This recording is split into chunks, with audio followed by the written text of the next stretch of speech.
Hey everyone. So for those that don't know the layout, and most of you won't, this is the repair room where I'm sitting. And I thought I'd come in here for some peace and quiet and just go over a few things from the last week or so, just as a bit of a weekly recap. So for those of you who get the newsletters, some of this will appear in the newsletter as well. So it will be doubling up a little bit, but that's okay. So I don't want to move the camera because it's nicely set up and it's in a mount which I used to use in my old camera, which is it's too flimsy for this new phone, which is way heavier. So anyway, last weekend we ran a Marksman course. So the Marksman courses haven't been going as well as the long range courses for obvious reasons, because everyone likes to do the long range sort of stuff.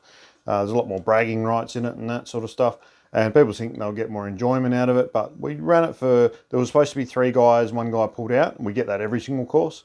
So there's 2 guys on the course, and they both really enjoyed themselves. It was a really good course. I've actually been mixing the courses up a bit as I run them. They evolve a bit as I do them. So I got the original course content from the previous owner of Precision Shooting, and I've sort of been trying to bring my experiences and expertise and that sort of stuff and mold the course a little bit. So my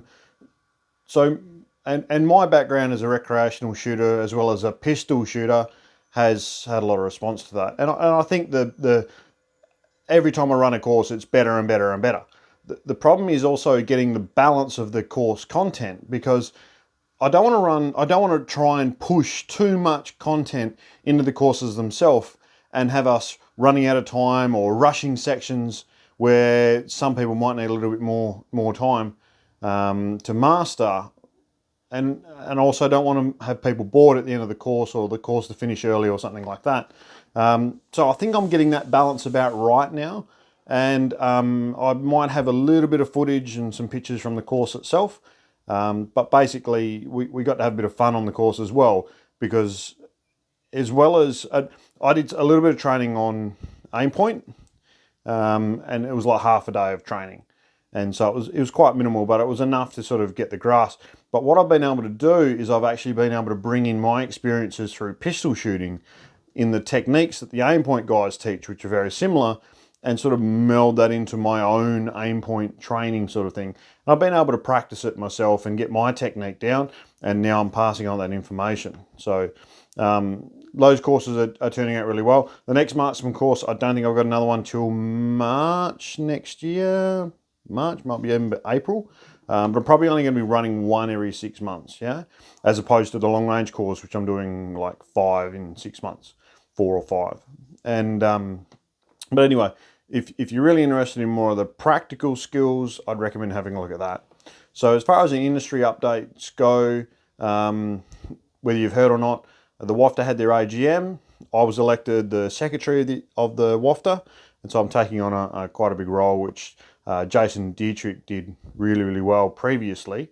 And so I'm hoping to get a lot of help from him, because I've never been in a secretary role before. I don't think it really... I'll give it the best shot I can.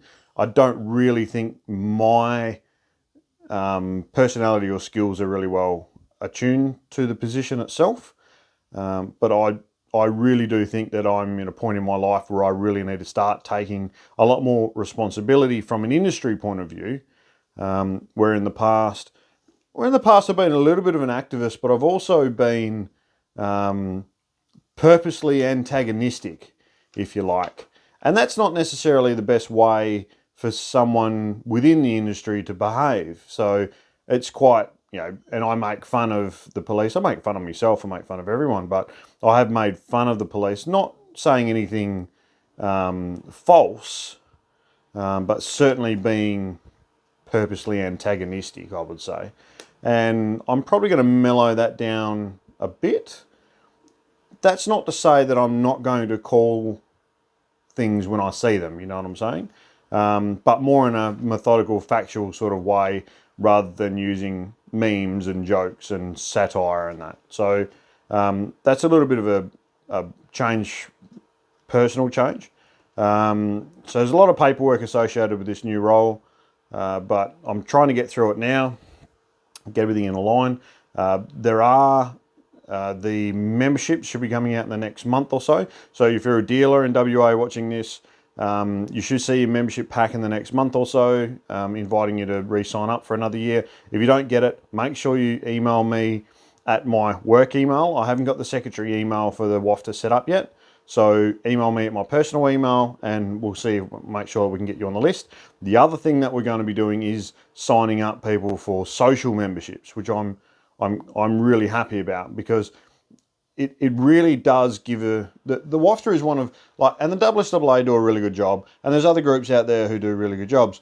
The WAFTA is really an industry-born, industry-focused group that exists purely for the benefit of the industry itself. There's no other sort of side thing. Like, everyone who's there is a volunteer and they've got their own interests on the side, but the people who are in the committee, the people who are members of the WAFTA, are investing in the future. And we want average shooters, like the everyday guys out there, to have the ability to invest in that as well, and know that the money that you're investing is going straight into the industry itself. Yeah, so for the benefit of the industry, not in the industry's back pocket, but will be spent on trying to improve the situation in Western Australia for shooters, from a whole range of avenues, demographically, as well as politically, as well as,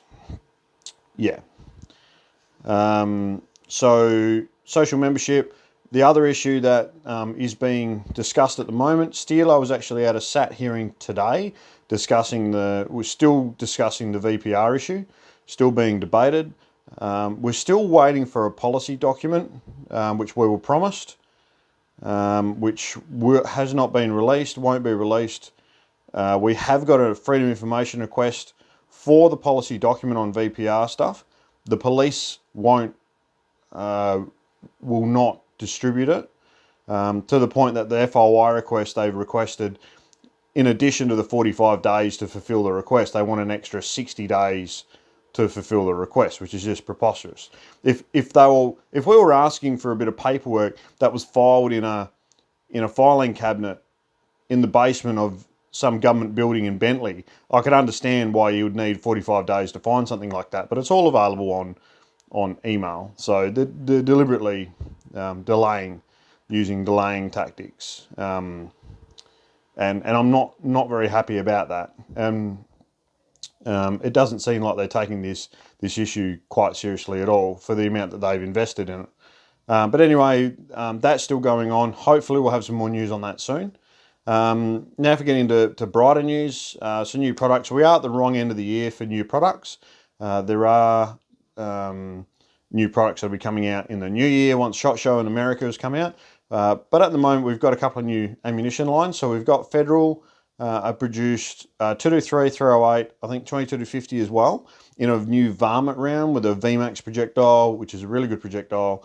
A lot of people use them, especially in Western Australia, because we're a state of varmint hunters. Well, certainly Perth and South is all varmint hunting.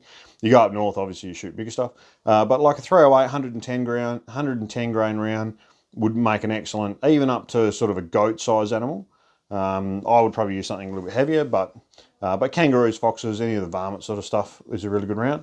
And they're cheap for a premium projectile, premium round. They're very, very cheap. So keep an eye out for that. We're also getting Lapua 155 grain in, which shouldn't be much more than $2 a round. It's normally like 2 or 3 times that price. So Lapua 308 155 grain match round.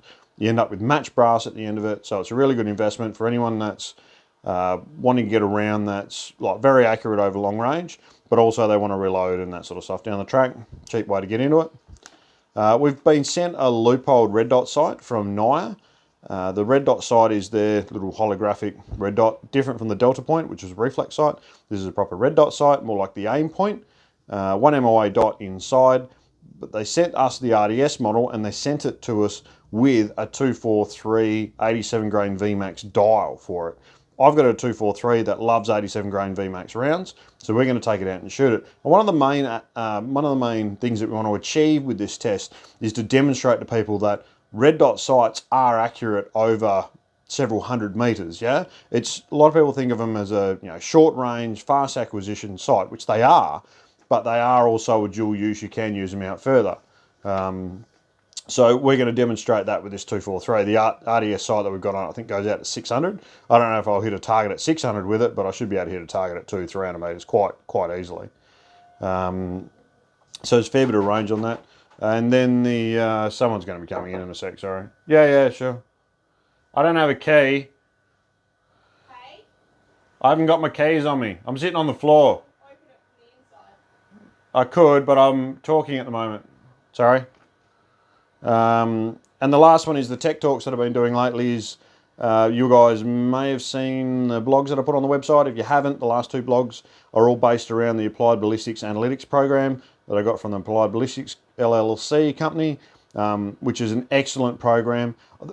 I've really been trying to do these tech talks lately based around that program for two reasons. One, to demonstrate to everyone the reality of a lot of shooting. A lot of people are investing in certain things which aren't necessarily important. And then the other reason that I've been doing you can come in. So the other reason I've been doing the Applied Ballistics Analytic program in my blogs is because I want to learn how to use the program correctly. And the best way to do that is to actually test yourself and force yourself to go in there and use the program and develop data and then critique that data as well. Don't assume everything that comes out of it is 100% correct. I also, after I generate data from it, I put it into other applications or I test it out in the field or something like that, and I verify that the data is correct. I'm doing it for my own benefit as well as the benefit of the guys who can read my blog.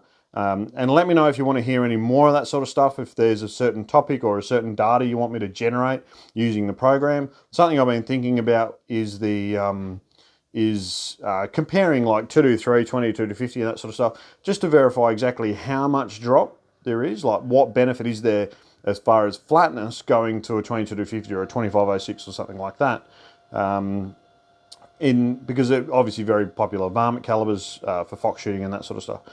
So if there's anything else that you guys would like me to cover in my analytics data program blogs, please let me know. Otherwise, I'll see you next week for hopefully another update.